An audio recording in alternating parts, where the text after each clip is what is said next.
Who's the Band, slightly different today because we're a bit Who's the Band and Who's the Venue, right? We're here with Nigel, really easy.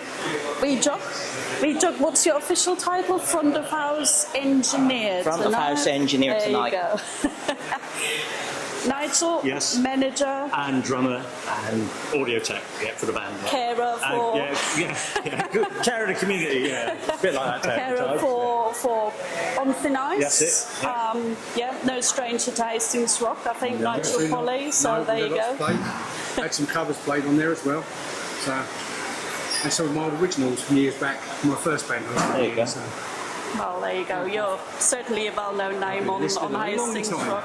Well done. Yeah, so we better get you in the video, we thought. And a local guy, so we have to. So tonight, Black Box is the start of a new era because it's the first gig under the new management, under the new owner. Yep, first live gig. First live gig, there you go. And it is quad sound? Quadraphonic sound. Quadraphonic sound. What does that mean? Well, it's basically it's an old version of what we call surround sound today. So we've got all four speakers in the venue doing different things. And you really need to experience it, because talking about it is just not really going to do it any justice.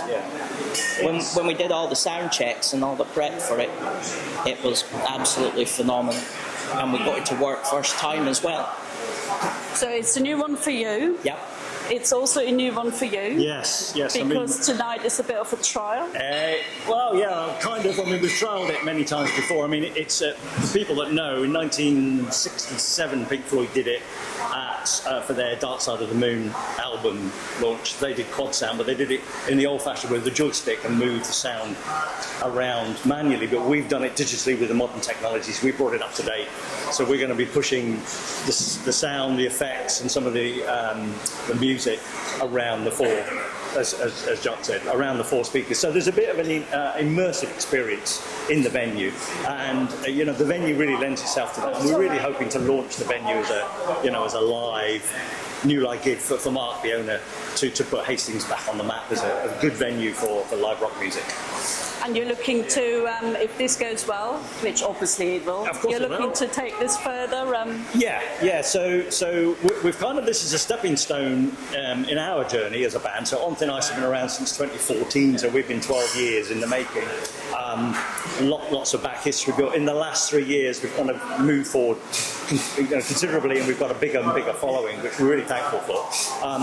But here we've moved from what was our Echoes of Pink Floyd tour, which was showcasing some of the more well-known music of the band, to bringing it forward to, there is a lot of history of Pink Floyd from the very early years, so when Syd Barrett and the guys first started, right up to the post-Waters years. So we're gonna kind of showcase that going forward in our new venture or new show, which will be, I think we're going to call it Welcome to the Time Machine. So it's kind of, you can get in your time machine and go from the beginning to the end musically. So this is the stepping stone. We're bringing quad sound in. We're looking at bringing more material from the older and newer. I'm sure my friend Nigel is going to go. Some of the newer that people have come to Pink Floyd in the later years will understand. So a little bit different than just a tribute playing the classics. So this is going to be a nice launch pad for the rest of the year. And also Hastings has a history with Pink Floyd anyway, with Syd Barrett playing on the pier. Yeah. I think it was his last gig? It was his last ever gig with Pink Floyd was at Hastings Pier.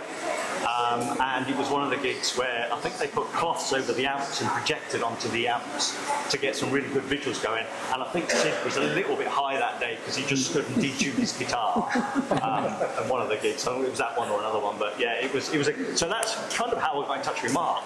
We kind of made the connection with Hastings and said, well, why don't we do something innovative here? Yeah. So tonight's going to be quite exciting. So how is that as a musician? Do you have to do anything different, or is it... It's just moving around the sets, and for Nigel it's a lot more work because he does all the visuals and stuff like that on there. Yeah. But for us, it's not... all I've got to do is just change my iPad, change the set list, change it around. But as Nigel says, Syd Barrett stuff for me, I only learned Sid Barrett stuff from these guys. Because we introduced you to it. Exactly. So was it 3 years now I've been with Yeah, Wee Jock? yeah. And I was in other Pink Floyd bands which were around Hastings area. Eclipse used to be, which they do the Beatles take now, but I don't think they actually do the Pink Floyd anymore. But yeah, I was with them, and then I was with another one before that called Pulse, years back with Ralph, believe it or not. Ralph was our bassist on the DJs. So, Oh, there you go. so yeah, I've known Ralph for a long time. But yeah, it's nice to actually not have much distance to travel for a change as well. I can just come quarter an hour down the road. Normally I've got 2 hour journeys. But Yeah, we do get around a bit. Yeah, I was just going to say you go all over the place with On Thin Ice. yeah, this is actually quite a small venue for us. This is a small venue. We're normally 300-seater theatres, to be honest, because we're, as you can see, we're quite big and we've just about squeezed onto the stage here. But if we can do it, Just about. anybody can do it. But Nigel's right. I mean, it's the music. We've learnt the music, and we've tried to make the music as authentic as possible. And we've kind of put that in. And doing the quad sound is adding all the sound effects that people will be familiar with that goes around the room. And Wee Jock's got some ideas of pushing vocals and various other effects around. So we're just going to play. It's a little bit of an adaptation, but these guys are professionals anyway. They're a pleasure to play with, to be honest. Especially that lot over there. It's going to be fun. It's going to be fun. So, no pressure, eh? What could always go wrong? There's always pressure, and anything can go wrong. Just Well, it's the first one, right? No one knows. It's how you deal with it. Just we're over prepared. We rehearsed. We've spent the time dialing everything in, and once you've spent the time getting everything running the way it should be, the gig is just next to no issues. You've been pretty excited about this for quite a while. I think I've heard you talk about this for weeks, right? Yeah, because nobody else is doing it. So we're like, right, okay, let's push the boundaries. What can we do? Because as I've always said, venues in Hastings, every venue has something unique, and let's use the uniqueness to our advantage. So this is a start, right? So you've got big plans. Always have big plans. I don't know. It's whatever Mark decides to go. Jock, we're doing this. So in this sort of day and age, why would you want to take over a venue, a live music venue? That must be quite difficult, right? Well, venues are a community. You meet people from all walks of life, and when I've worked here in this venue under the various owners, this place has always been a safe space. It's always been unique. Everybody's come in and felt welcome. The staff have always been friendly, and everybody comes back and enjoys the experience. And this room, it's also got a sprung-loaded dance floor. There's a lot of unique things within this building, and it's been an established venue for a very long time, since it was even going back as far as the George Street Hall. I met somebody under a former owner, and I was sitting outside, and they told me they used to put barn dances on in this room in the 1960s. Wow.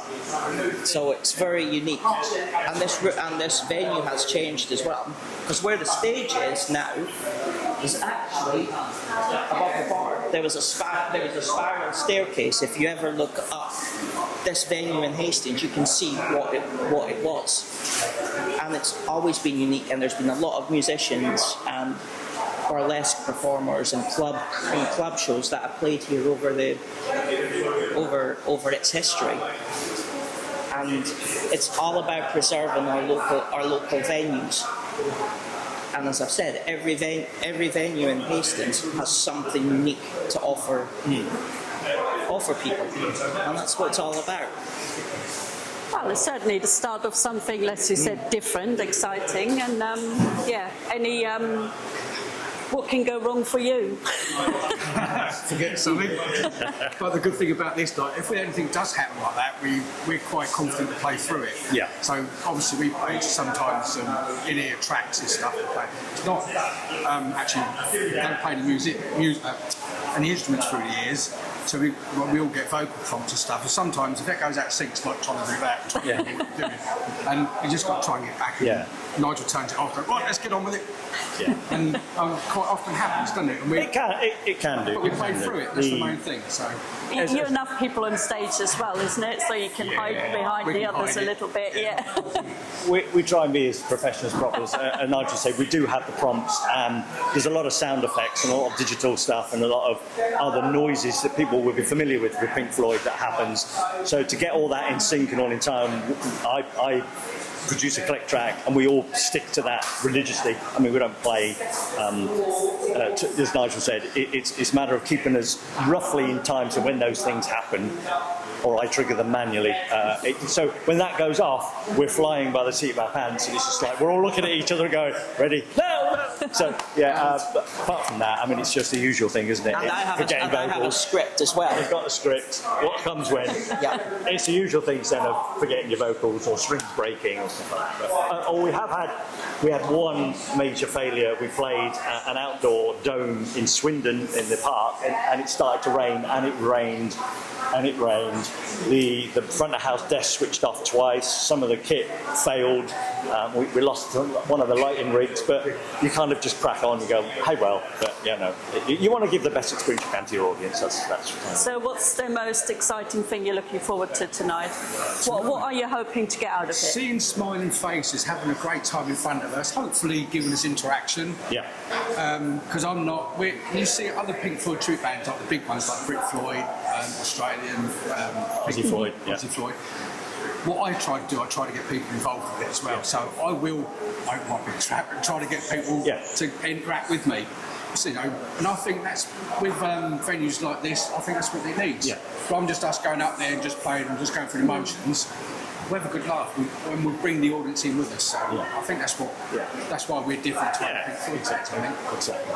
I think what I'm looking to get out of tonight is to see faces when they suddenly realise that the sound's not just coming from the stage, it's coming from the left of them, to the right of them, behind them. So we've got some little tricks and we've got some little things prepared that are just going to hopefully shock them. Like there might be some sheep coming from somewhere else in the building, for example. So I think hopefully just put on a good show as we normally do. We've had the last two or three gigs we've done have been really good, and we've had a lot of audience feedback that were very complimentary. We had one, I can't remember his name, a gentleman he came to see us last week at the Glass Box and sent us a post, and it was just so complimentary that, other trip bands aren't available, but I think you're better off going and seeing this one because they've hit the mark. So we were like, oh my word.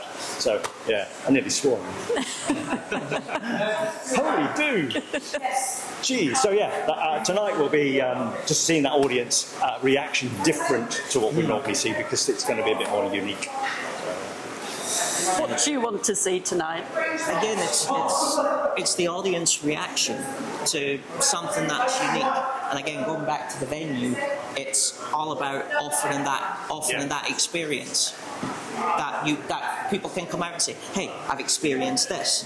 And even a lot of people my age don't experience like a lot of things that might have happened 40 years ago, whereas now I've been fortunate to meet a lot of technicians as well over the years that were around the time when all this stuff was happening, and I've got a lot of previous knowledge, and I've gone, you know what, if I can get the opportunity to make these things happen, I will. Brilliant. Well, I'm looking forward to all the noises you've promised. So, okay, good. Fantastic. Let's see what happens, eh? Excellent. Thanks very much, and break a leg. I don't know, is that what you say on Well, stage? exactly. Well, if you enjoyed it, we're on thin ice. If you didn't, we're Brit Floyd. There you go.